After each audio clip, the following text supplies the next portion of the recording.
할렐루야. 씨앗은 하느님의 말씀, 씨 뿌리는 이는 그리스도이시니 그분을 찾는 사람은 모두 영원히 살리라. 할렐루야. 주님께서 여러분과 함께 마테오가 전한 거룩한 복음입니다.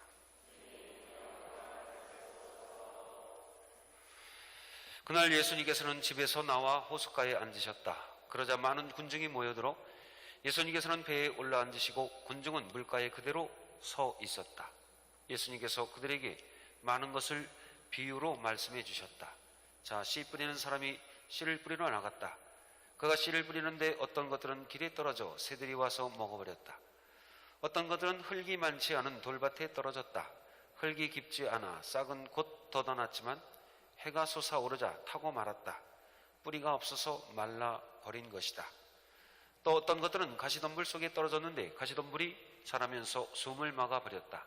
그러나 어떤 것들은 좋은 땅에 떨어져 열매를 맺었는데 어떤 것은 100배, 어떤 것은 60배, 어떤 것은 30배가 되었다.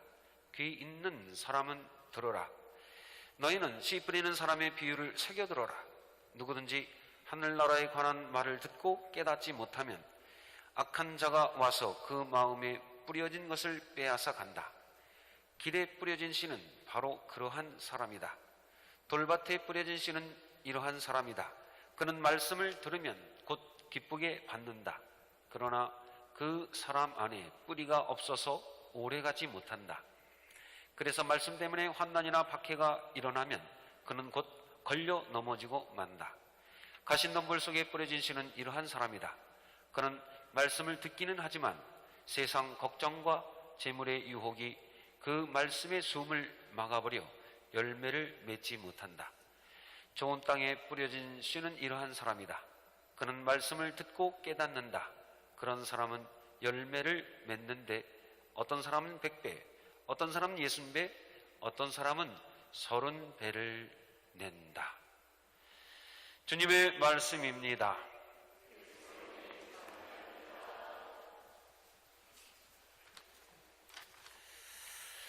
참 예수님, 네, 교영자매 여러분, 한 주일 동안 안녕하셨습니까? 네, 7월 12일 연중 15주일을 함께 맞이하고 있습니다.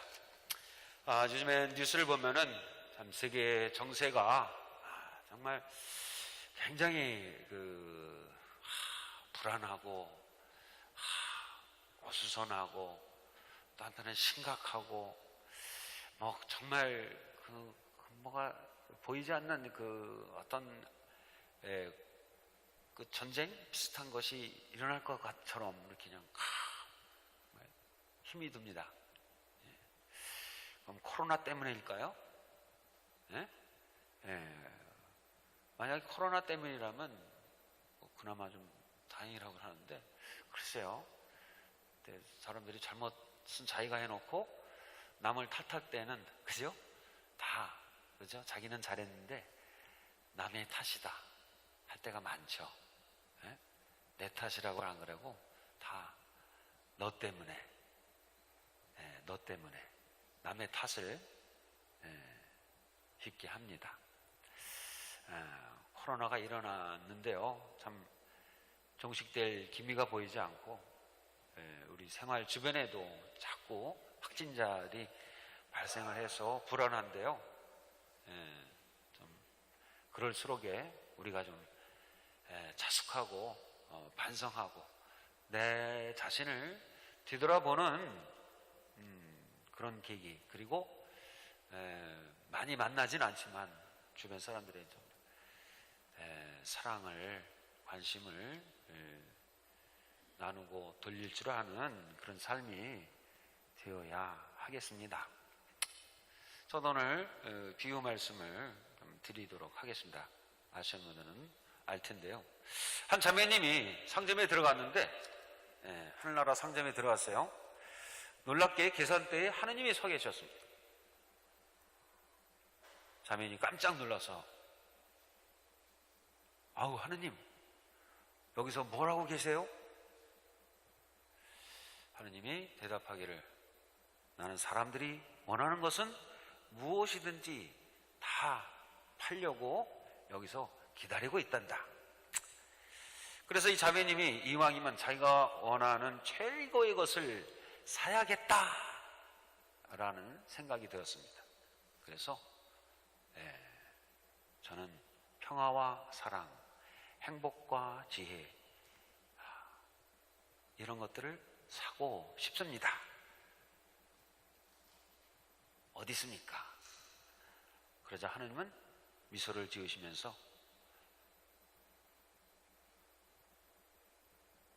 어쩌나 나는 평화, 사랑, 행복, 지혜, 좋다는 이 열매들은 팔지 않고 그 씨앗을 팔고 있는데, 그래서 내가 그 씨앗을 사가지고 가서 잘 가꾸면 네가 원하는 열매를 맺을 수 있을 것이다.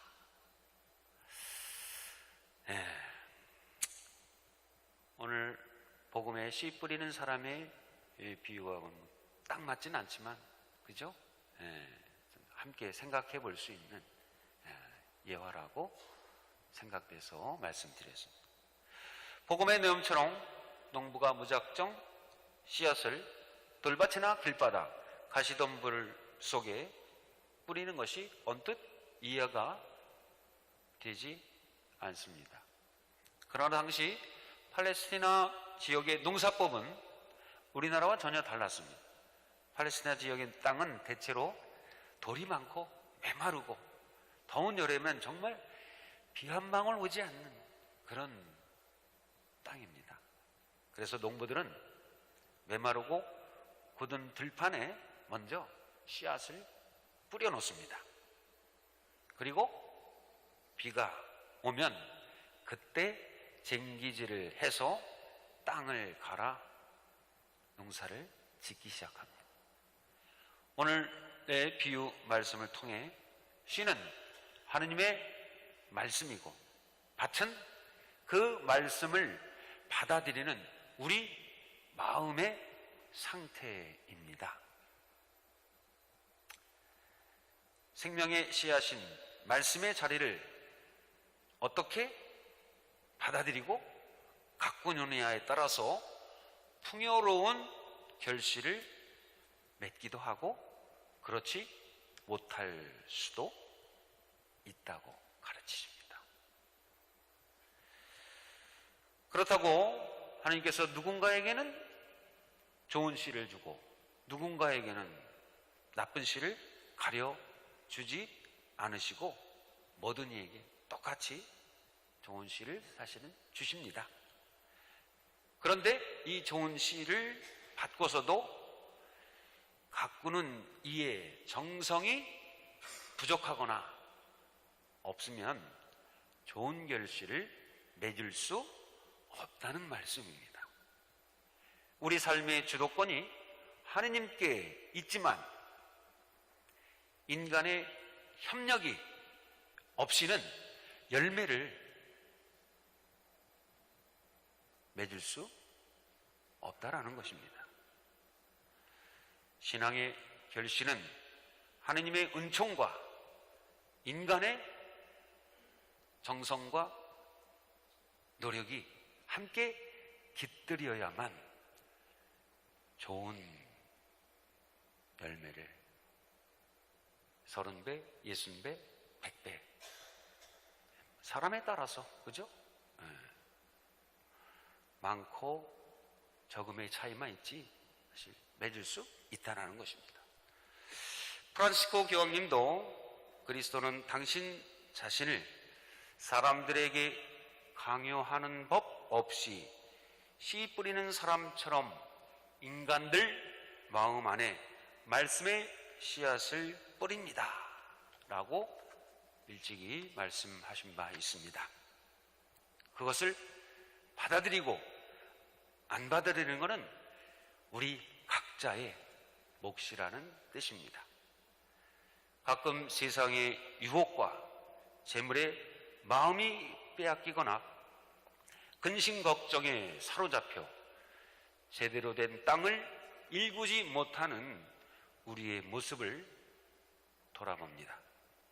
만약 세상적인 것을 우상으로 여기고 오로지 자신만을 위해 탐욕을 부리며 살아간다면 그런 마음의 밭에서는 하느님의 말씀이 결코 자랄 수가 없을 것입니다. 때로는 삶의 조건을 선택할 수 없을 수도 있지만 그 조건을 기꺼이 받아들이는 삶의 자세만큼은 우리가 선택할 수 있는 것입니다. 인간에게 주어진 자유가 무한대의 방종을 의미하지 않습니다. 최소한의 인격적인 결단을 내릴 수 있는 자유만큼은 박탈당하지 않음을 깨닫게 해줍니다. 지금 우리는 코로나19로 인해 뉴 노멀, 시대 변화에 따른 새로운 가치관 시대를 접하면서 삶의 환경과 양식이 바뀌어 가고 있습니다. 교회도 새로운 시대를 맞이하며 걱정과 우려 속에서 변화에 대응하기 위해 개인과 공동체의 신앙생활, 교회 전반적인 사목활동의 반성과 쇄신이라는 과제가 있습니다. 중요한 것은 아무리 세상이 변하고 전하는 방식은 다를지라도 진리 자체이신 하나님의 말씀은 변할 수 없다는 사실입니다. 씨 뿌리는 사람의 비유는 신앙의 씨앗을 받아들이는 우리 각자의 마음 밭을 들여다 보라는 주님의 간곡한 초대입니다. 각자의 마음을 열고 하느님 말씀의 씨앗을 잘 받아들이고 있는지 다시 한번 되돌아보며 마음의 밭을 잘 가꾸어 신앙의 좋은 열매들을 풍성히 맺어 나갈 수 있기를 바랍니다. 아멘.